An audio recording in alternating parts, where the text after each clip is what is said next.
ভাই ভাই দুইজনের জায়গা জমি নিয়া ঝগড়ার বিতর্ক। এক ভাই আর এক ভাইয়ের মরণ কামনা করে, ভাই তুই মরণ একা, তোর ধ্বংস কেন হয় না?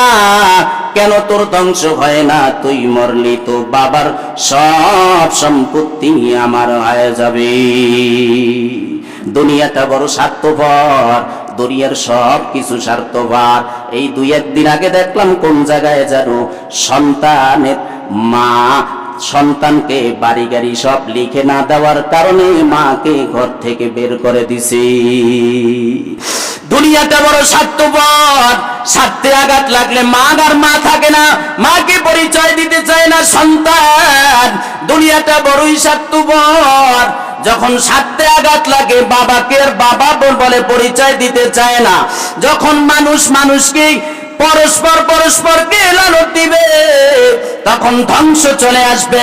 মানুষ হঠাৎ শেষ হয়ে যাবে, জমিন ধসে যাবে। ওয়াশারিবুল খুমুর, মানুষ যখন ব্যাপক আকারে মদ পান করবে, আছে না নাই? চলতেছে না? মদ এমন কোন এলাকা নাই, এমন কোন মহল্লা নাই যেই মহল্লা থেকে আওয়াজ দেওয়া হয় না, যুবকরা তোমরা মদ পান করিও না, নেশা করিও না।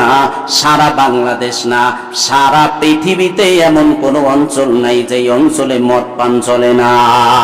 ব্যাপক আকারে যখন এইটা চলে আসবে, রাসূল বলেন তখন ধ্বংসের জন্য অপেক্ষা করো। ওয়ালা বিসুল হারির, এরপরে রেশমি কাপড় পরিধান করবে। ওয়াত্তাখাদুল কিয়ার, ব্যাপক আকারে গান বাদ্য এমন ভাবে বিস্তার লাভ করবে, চতুর্মুখী গানের আওয়াজ। নিষেধ করলেই সমস্যা, আছে না নাই? এরপরে আর একটা মহামারী হলো ওয়াক্তাফার রিজালু বির রিজাল, পুরুষেরা পুরুষের চাহিদা পূরণ করার জন্য পুরুষ চাইবে, পুরুষরা পুরুষদের মাধ্যমে চাহিদা পূরণের যথেষ্ট মনে করবে। ওয়ান্নিসাউ বিন্নিসা, আর মহিলারা মহিলাদের মাধ্যমে নিজেদের জৈবিক চাহিদা পূরণ করবে, যেটাকে বাংলায় বলে সমকামিতা।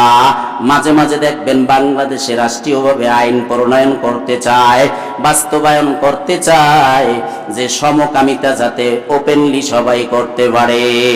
আমি গত জুমায় বলেছি, সমকামিতা পুরুষে নারী নারী মিলে জৈবিক চাহিদা মিলন, এটাই এমন একটা জঘন্য অপরাধ, জঘন্য পাপ। আমার রব বলেন, যেই মহল্লায়, যেই এলাকায়, যেই দেশে এই সমকামিতার অপরাধ চলবে, ওই দেশে ভূমিকম্প হবে।